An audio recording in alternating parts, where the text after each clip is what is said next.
Hey, it's me, thekilonilee, cutie in a Kia. Let me spit this gum out right quick, like, try to keep it, I'm trying to be very mindful, very demure, so let me take my gum out. These last few videos, I've been a little bit more vulnerable with y'all, and today we're gonna be even more vulnerable, okay? So prepare.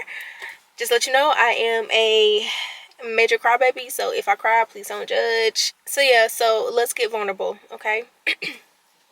So the other day, it's not funny, but the other day I was crying because I felt like I've just failed in certain areas of my life. I was just writing down all type of stuff. Like, I was pissed off, and so as I was sitting there journaling, just talking about how, you know, I'm mad at the world, and I put in all this work, and I've been working towards these new beginnings and trying to be the best me, yada yada yada. As I was doing it, a voice in my head, whether it was God, the universe, source, Yahweh, whoever you believe in, the voice said to me, but you are in your new beginnings. Don't you get it? You're in the middle of them. You're at the start of your new beginnings because you've been stripped of certain friends. You've been stripped of your relationship. You've been stripped of a job that you loved. You've just been completely stripped. You've been healing. You did the therapy. You're reflecting. You're doing all these things, and that's what was coming over me. That's what was being said to me in my mind as I was snotty nose crying, and it was definitely like a revelation for me, and I had to stop and reflect on what was being said to me in my mind, because it's true. When I look back now, I am in my new beginnings. I can't say that I want new beginnings and I want better, but I hadn't become better. A new beginning also means a new you, at least for me.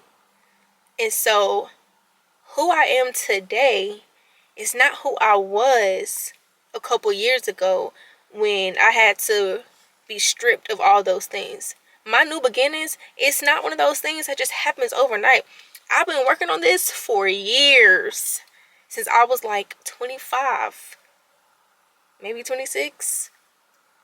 I'm 29 now, you know? So I was just like, okay, clock it.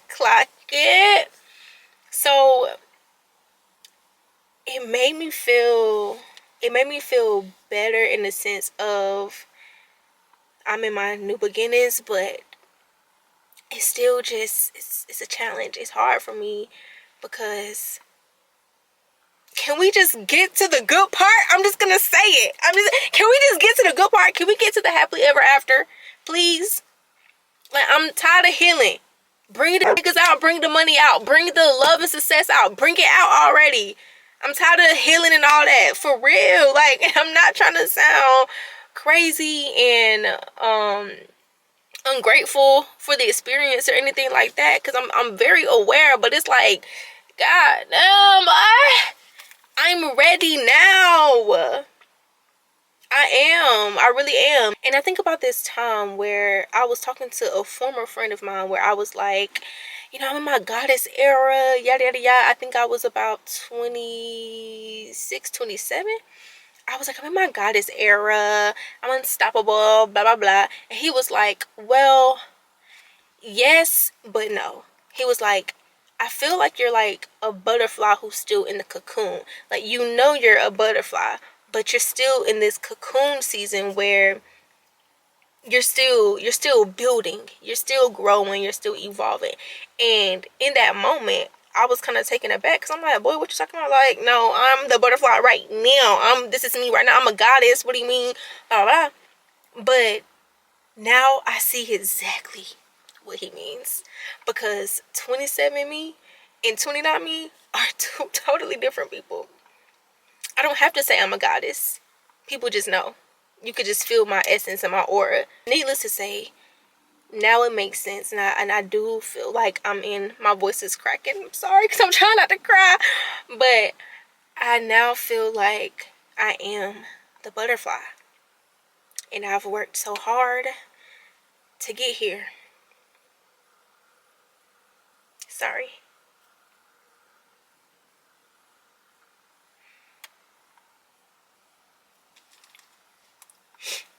And now I'm realizing that I'm in this identity shift. I'm in a complete rebrand of my life. And with my rebrand and this identity shift, I no longer reject when people are saying something good to me or about me.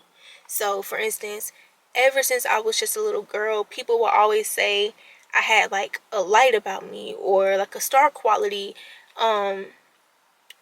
And a real good one is when they would say I look rich. Like I just look like I have money, the way I present myself, the way I carry myself since I was a kid. And that's followed me all the way up to my adulthood. Now, when people would say that, I would immediately reject it because I come from very humble beginnings. I grew up in a trailer. I'm a country girl. You know what I'm saying? So it's like me and my family have been through some highs, some lows, some super low lows. So when people would say you look rich and yada yada yada, I'd be like, yeah, okay, you have no idea. Now, thank God, my mama was one of those parents who she never let us look like what we've been through. She always made sure we were presentable and things like that. So shout out to my mommy. But when people would say certain things about me, I would reject it, even in my adult life. So I ended up going to this event alone, and I made some friends. So I was there, and we all went out to dinner afterwards. And some of the guys was like, I just know you stay in a high rise somewhere in Buckhead. Talking to me. And I was like, me? And they was like, yeah, like I could just tell, like you just proper, you sit up there, blah blah blah. And I was like, thank you. I was like, yeah, I received that. Thank you. I was really trying to be coy. I didn't want to sound too like cocky or whatever, but they was popping their shit about me. And I was like, oh yeah, you're right. Thank you. I received that. I accept that. You know? And that was a moment for me because I said, yeah, from here on out, I'm no longer rejecting when somebody is speaking life into me. Clearly, all these years, people have seen something in me that I wasn't necessarily seeing in myself. And this lady had told me a while ago that I associate myself with struggle and I don't have to. And I said, oh, she just clocked me, because that is so true. I have been so accustomed to survival mode, to struggling, seeing my family struggle, everybody around me struggle through my childhood. You know, everything was just always too good to be true. And that's how I felt. Okay, sorry about that. My camera was overheating. That's what kind of morphed my mindset into believing that things are too good to be true. Whenever something good happens to me, it's not gonna last. You know, not feeling good enough, or as if I deserve good things or I'm worthy of good things, no matter no matter how good of a person I am, no matter how much work I put in, no matter how much I pray, like none of that. And so freak, this is not okay. So I decided, after she checked me, that was a month or two ago, after she checked me, I said that I was no longer rejecting when people said things about me. I welcomed that with open arms, because that's the life that I deserve. And so I realized that when I was having my spiritual awakenings and building my relationship with God and with myself, that I was saying all these affirmations and not really believing them.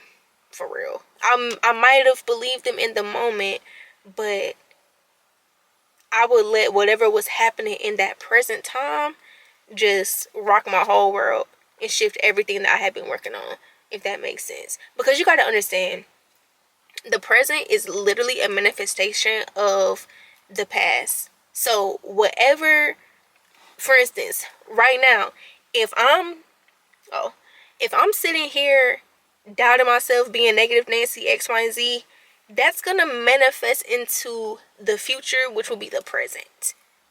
You know? So now I'm like, chill. I'm trying to stay as high vibrational as I can. And the crazy thing about it is that I would preach this for years. I would talk about being high vibes and everything. And my little behind self had not been consistently high vibes, because if I was, things probably would have been better for my life by now. And I take accountability for that. I'm not trying to make it sound like a sob story or anything. And I know that everything in life happens for a reason, for sure. But, you know, we still are the creators of our realities, and everything starts in the mind. You know what I mean? So that's... Whew. Oh my God, I'm anxious and I'm sweating. I'm finna have a panic attack. I don't even know if I'm finna post this shit. I was a personal assistant for an artist, and I had so much fun doing it, and I ended up having to leave the job because they wouldn't treat me right. But I posted on my Instagram story, I was like, I act like I'm okay, but deep down I miss being on the road as a personal assistant. And a mutual of mine ended up messaging me like, do you need a PA job? And I was like, yeah. And he was like, I'm gonna see if my clients need an assistant. The two clients, I'm not gonna say their names because I don't want to do the whole clout chasing thing. The two clients though, they're pretty big names. And so I was like, the moment he started name dropping, I said, I can't do it. I can't do it. In my mind, I was like, I can't do it. What the fuck? This is too much. He was like, send me your resume, yada, yada, yada. Baby, automatically, I was like, I can't do it. Like, what if I'm not good enough? What if I'm not qualified? And this, and that. I'm stuttering. I'm stuttering right now, and I was stuttering then. And then I had to stop myself like, girl, are you out your mother loving mind? Why are you acting like this? Of course I'm qualified. Of course I can do it. God in the universe would not even have put that in position if I wasn't. So what are you gonna do? Are you finna chicken out? Are you finna talk yourself off the ledge already before you even try for real? You already have experience. So why are you doing that? So I had to get up out of that. I got out of that funk. I updated my resume and I sent to my resume. These things do take time. And I just said, if I get it, great. If I don't, great. Like, I'm not going to dwell on it, because what's for me is going to be for me. And, you know, now I'm in a space where all is just well, no matter what. And as long as I stay the course, and as long as I believe in myself at least a little bit, I will be okay. I'm no longer victimizing myself. I'm no longer being a slave to my insecurities, to my anxiety, to my limiting beliefs, to things that make me feel like I'm not good enough. No. So I just said, at the end of the day, everything works in my favor. And that has been one of my favorite affirmations for years. And I never applied it to my life as seriously as I've applied it to my life as of now. Everything works in my favor. And if you believe everything works in your favor, leave that in the comment section or something. Journal it down. Repeat it to yourself in the mirror. Tell somebody about it, because you really have to imprint that in your brain, that everything genuinely does work in your favor. You are okay. You are qualified. You're probably overqualified. Stop giving yourself the short end of the stick. Stop ruining things before you even get a chance to do it for real. Talking to me. This has definitely been that tough love that I've been giving myself, where it's like, girl, all that crying, all that I'm scared, yada yada, baby. So what you finna do? You keep telling everybody else, if you're scared, just do it scared. So what you finna do? You know what I mean? So that's where I'm at with it. And my camera is finna overheat. I'm currently sweating, but I don't know. My camera overheated again. If you are watching this video, that means that you are witnessing my new beginnings and you are a part of my new beginnings. And I'm so grateful to have you here. I really am. And I don't know where this is going to take me, whether you leave or stay. This is all a part of the process, and I realized that I have to enjoy the process, you know. So I thank you so much for being here. If you are going through the same thing that I am going through, please let me know, because I would love to connect and we could talk about it. We can cry together, all that. Like, I'm dead serious. But for now, please know that I love you. I support you. I am rooting for you. And of course, we are just figuring it out together. Okay? I'm going to talk to you later. Bye.